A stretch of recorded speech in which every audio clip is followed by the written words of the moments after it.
Hey all, Ron here from Military Images Magazine with a new episode of Life on the Civil War Research Trail.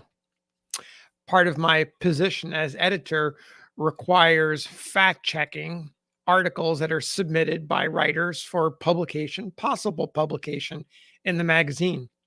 One of them I was working on today includes a story of an officer who served in an Ohio regiment at the Battle of Fort Wagner. As I was reading the text of the story, I do what I normally do, partly fact checking, and I came across a reference to the individual pictured here, simply described as Colonel Putnam. And I thought, well, upon first reference of the name, we should have the entire name. So I went down the research rabbit hole, just intending to step in for a moment to get the first name of this officer. And I wound up spending a long time getting to understand his life, his military service, and his role at Fort Wagner, and ultimately his tragic death. So his name is Haldimand Sumner Putnam, and he was an 1857 graduate of West Point. He began his service as a first lieutenant on the staff of Brigadier General Irwin McDowell in the defenses of Washington. That was in 1861. At the Battle of First Bull Run, he distinguished himself, received a brevet rank or an honorary rank as major. And then soon after that, in 1861, he left the Army to form his own volunteer regiment, and that became the 7th New Hampshire Infantry.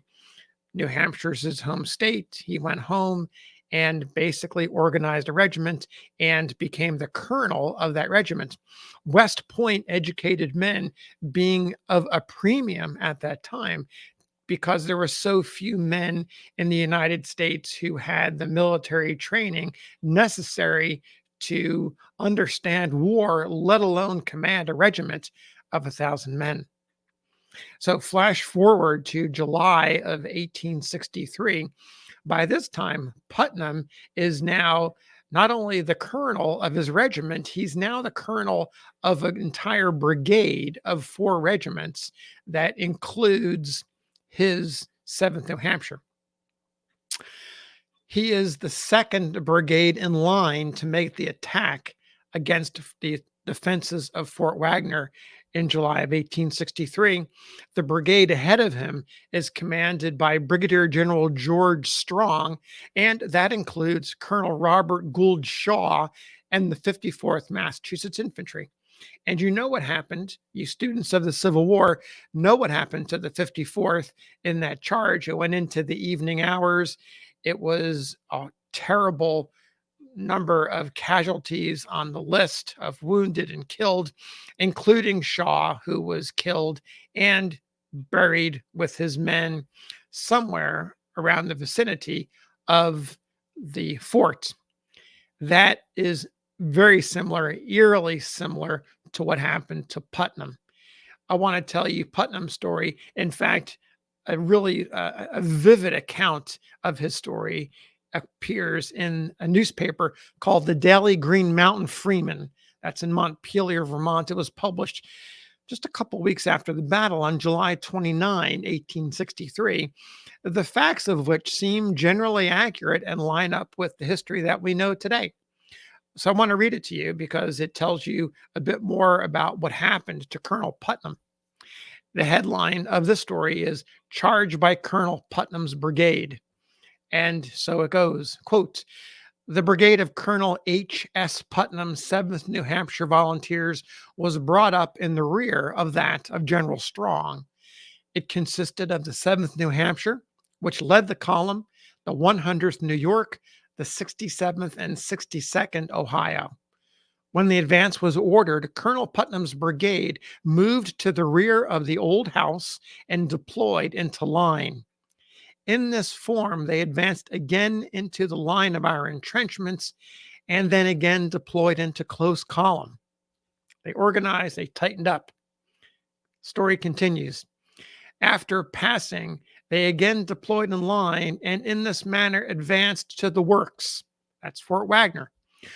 Colonel Putnam was one of the first upon the parapet, calling on the men to advance and cheering them by his presence and example.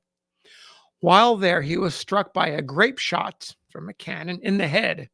He fell and never spoke again. Amid the roar of 100 guns, the brigade moved in solid column up the beach, led by the steady ranks of the 7th New Hampshire. I could see them afterward deployed into line, then massed, and then deployed again, and then they were lost in the mass of flame which surrounded Fort Wagner. The story continues, this vivid eyewitness account. Quote, Colonel Putnam's brigade did not at all succeed in entering the fort, parts of some regiments being stopped by the ditch, or the musketry, or the raking canister and grape fire, which swept past the curtain by which they were marching from the casemated guns in the bastions. But those who did enter were bravely led and fought desperately with a few of Strong's brigade inside to gain new positions or hold their first one. General Strong also came up and, with Colonel Putnam, used every effort to stop stragglers and rally such as were retreating.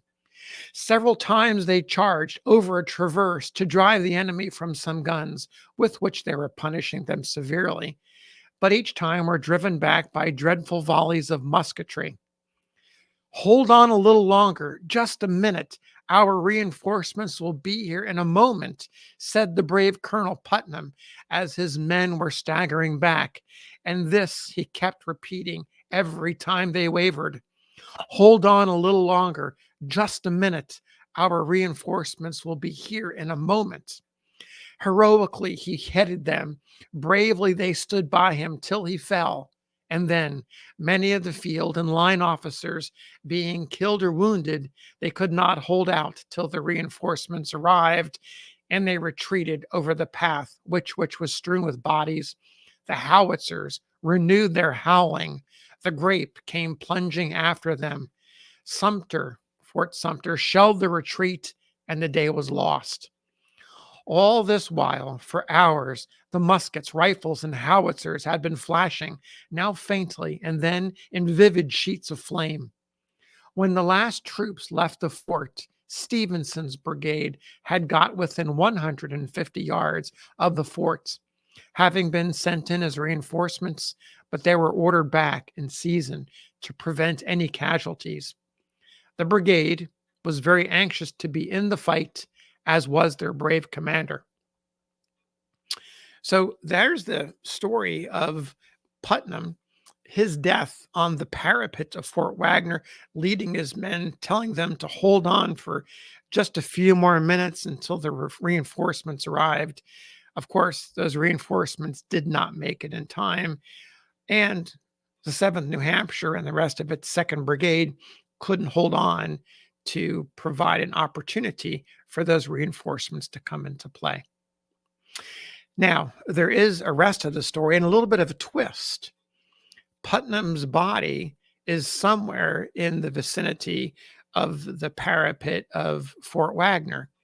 And the next day, the next morning, one of the Confederate officers who makes his way to the scene. He wasn't there during the fighting, this Confederate officer. This officer's name is Robert Houston Anderson of the 5th Georgia Cavalry. He wasn't there, but he wanders over the next day, curious, as many men would be on either side after the battle, to get a better sense of what happened. It just so happens that Colonel Anderson of the 5th Georgia was also a member of the West Point class of 1857. And Putnam was not only a classmate, he was a good friend. Now, I want to read you what happened next, and that comes from the regimental history of the 7th New Hampshire. It's a statement that was written by Colonel Anderson about what happened when he got there.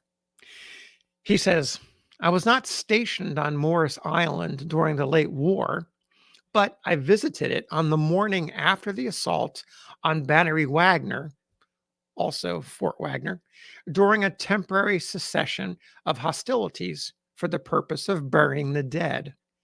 Upon arriving at Wagner, an officer showed me a pair of Colonel's shoulder straps, told me he had cut them off the coat of an officer who had been identified by a federal prisoner as Colonel Putnam of the 7th New Hampshire Volunteers. He informed me that this officer had been killed and asked if I had ever known him in the old army before the war.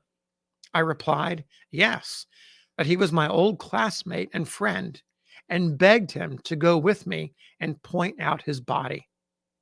After some search in the midst of the dead, which almost filled the ditch in front of the parapet, he pointed out a body as the one from which he had taken the shoulder straps. I cannot say that I recognized my friend in the corpse pointed out, as I had not seen him since we both graduated in 1857, at which time he wore no beard, and the corpse being stripped of all outer clothing, there was nothing to identify the body as Colonel Putnam's, save the officer's recollection that this was the one from whom he had taken the shoulder straps after having been identified by a federal prisoner as Colonel Putnam. The size, hair, and complexion of the body pointed out to me agreed with my recollection of my friend. And believing the body to be his, I, after some difficulty in obtaining a detail, had it interred near the sea in front of Battery Wagner, some yards from any other body, placing at the head of the grave a shingle on which I fastened a piece of paper on which I wrote, Colonel H.S. Putnam, USA, buried by his classmate R.H. Anderson, CSA. A few minutes after performing this sad duty, I left Morris Island and have never since revisited it.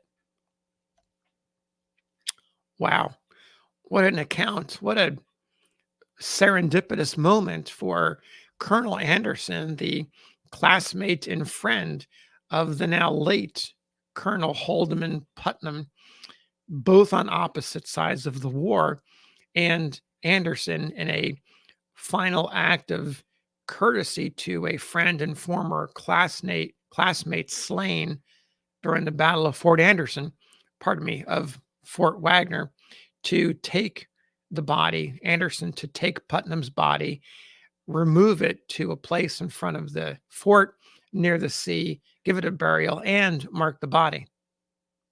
However, according to the regimental historian, may not be the case. The historian says, it is barely possible that this might have been the body of Colonel Robert Gould Shaw, not Putnam.